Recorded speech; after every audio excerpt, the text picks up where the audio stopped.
Welcome to Deadball TV, guys. In today's video, we're previewing the Euro 2024 final. Can you guess who I'm supporting? Let me know in the comments how you see this game going down. Smash the like button and hit subscribe. We are going to be doing a live stream for this game, and afterwards, we're going to be doing a post-match recap of the final. And then after that, we're going to have several podcasts or episodes, videos, whatever you want to call it, talking about the biggest takeaways from the tournament, and we're going to focus on different teams per episode. It's going to be in-depth. It's going to be fun. I hope you guys stick around for that. Hit subscribe if that sounds interesting to you. Now, Spain versus England. This is a fascinating matchup. I think that in terms of entertainment value, maybe some people would have preferred if it was Spain versus the Netherlands just because of style of play, just because it was a 2010 World Cup final rematch. I understand that, but I still think Spain versus England, if you're just talking about a Hollywood Euro final, I think this is it. I think if we had gotten France versus England, I think it would have been the largest dose of melatonin that's ever been broadcasted to the world. I mean, it would have been a horrible game. I guarantee you it's going to pens, and then probably England ends up winning because I think their pen takers are cracked out. God, is this demonetized? Anyways, we're going to keep it going. But now we get England versus Spain. England, I think, have still underperformed. I think most English fans will agree that they've underperformed. I think it was a good win that they got against the Netherlands. We can talk about the penalty. I don't want to. I don't think it matters. The whole overarching theme with England is uninspiring. And it's literally the opposite of España. Like, this matchup is yin and yang. Good versus evil, you could say. You have Spain, who I picked to win the tournament before it started, and ironically had England as my second favorite for the tournament. Now they're meeting up in the finals, so smash the like button for ball knowledge. They've looked good. They've looked good. They've looked convincing. England have survived. Spain have thrived.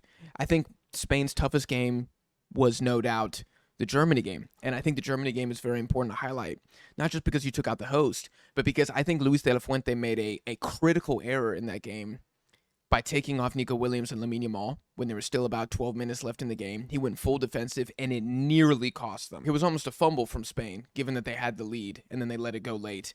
And I think how they approached the game in the final 15 minutes was terrible.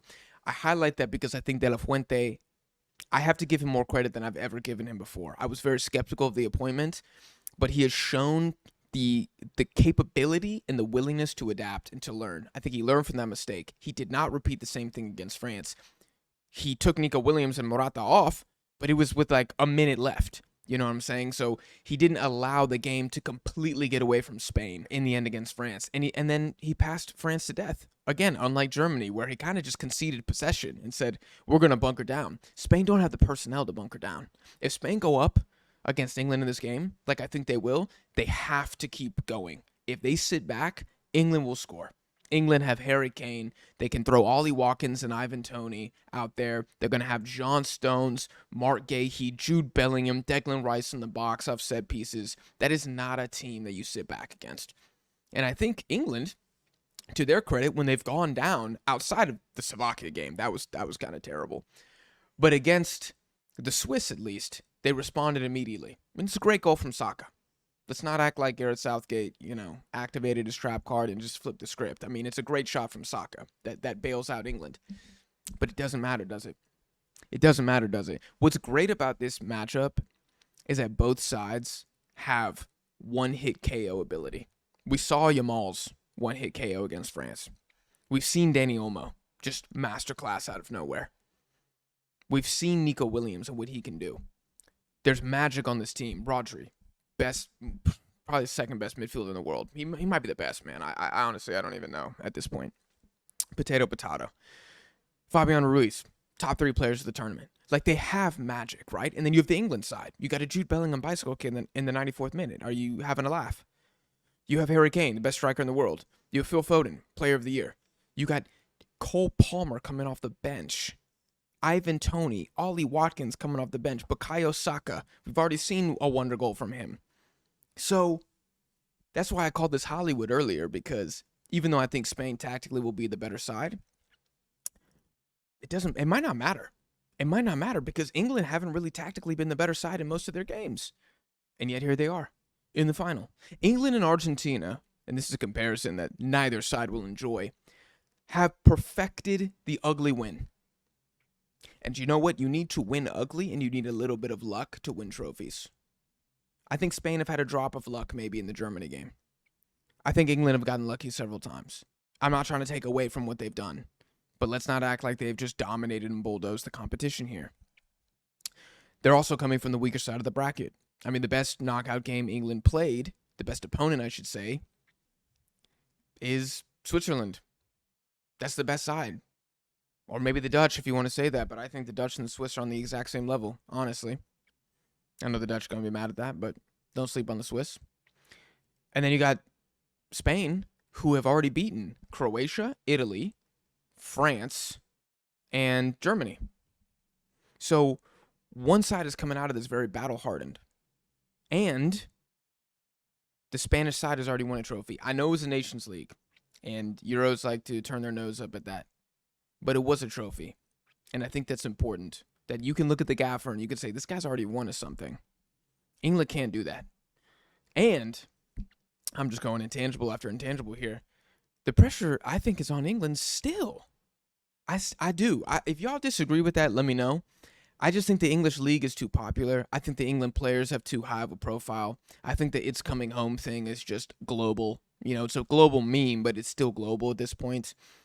I still don't think that the media is totally behind the team. Not that the media is totally... I mean, Spanish media is a different beast. We can talk about that in a different video, but I still think England has the pressure. It's the exact same thing with the Copa America. You would think that Colombia, being the best team at the Copa, would have the pressure. I disagree. I think the pressure is still on Argentina, even though Argentina looks significantly worse, just because they have Leo Messi and they're the holders. England, I think it's the same thing. They just have higher profile players, and it's England. You know, I think Spain, everyone's like, oh my God. I think people are surprised. I think maybe the footy diehards aren't surprised that Spain's here. I'm not surprised that Spain is here. But I think the people who only watch the Prem, you know, they might be like, wow, Spain, they beat France? That's crazy. I would have said most people had France before the tournament. Who did you guys have winning before the tournament kicked off? I would have thought it went France, England, Spain.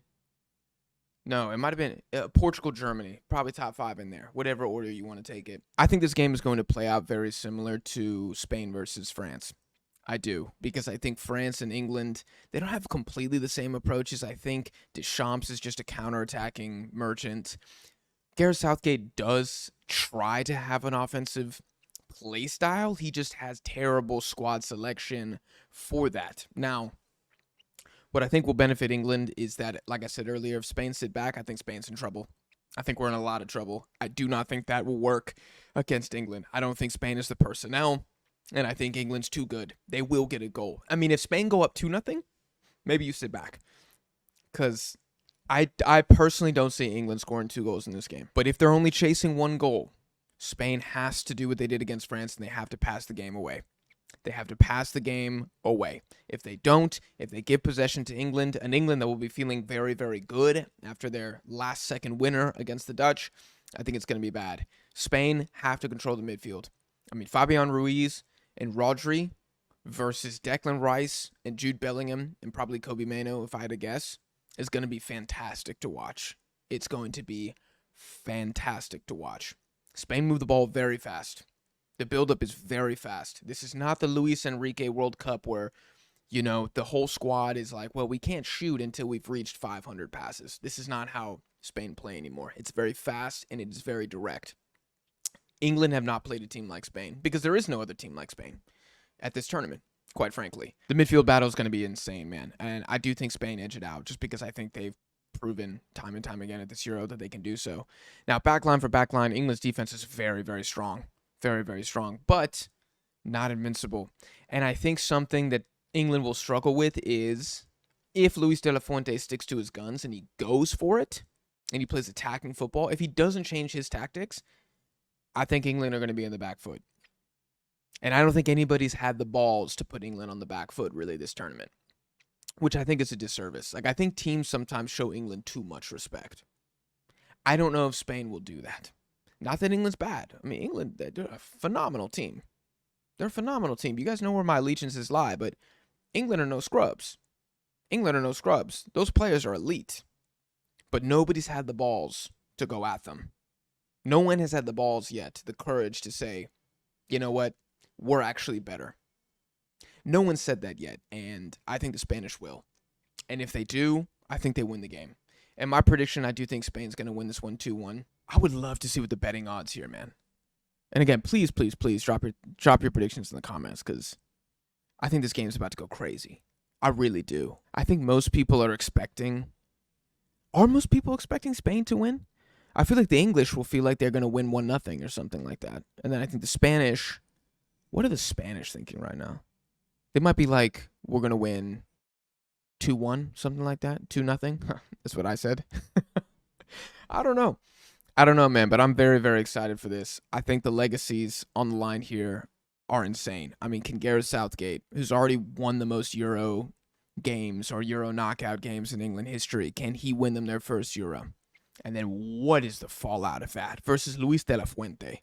Can he get Spain another Euro? Another European Championship? Their fourth one. That would be pretty insane if he gets from the fourth. And then we got to look at Luis de la Fuente and we're like, is this one of the most genius managerial appointments in the last decade? And it was a big call getting rid of Luis Enrique for a guy who had worked with just the Spanish youth teams. That was a big call for the Spanish FA, who had plenty of negative PR at the time. Let's not revisit the Women's World Cup, right? What does it mean for Harry Kane? What does it mean for some of the Ballon d'Or shouts on both sides? Does Jude Bellingham become the favorite if England win? I think he does. Do you have to look at Lamine Yamal or Nico Williams or, in my opinion, Rodri? It would probably be the Ballon d'Or if Spain win. That's what I'm saying, man. Like there's so much on the line here. Obviously, I don't need to say that. It's a European final. Everybody knows that. But I think it's going to be a very good game. And I think it's going to be a different game than what the England viewers have seen so far. I just pray that Spain and Luis de la Fuente don't change it up. Don't get away from the DNA that got you this far.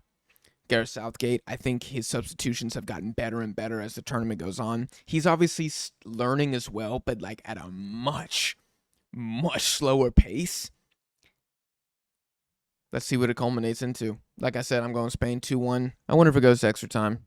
We'll just have to wait and see. Guys, smash the like button if you enjoyed. Like I said, we're going live on the channel for a watch along of the European Championship. And then afterwards, we got all that content covering the tourney. So I'm very excited for the game. I'm very excited for the podcast afterwards. I'm very excited to see what you guys think. I'll see you guys in the next one.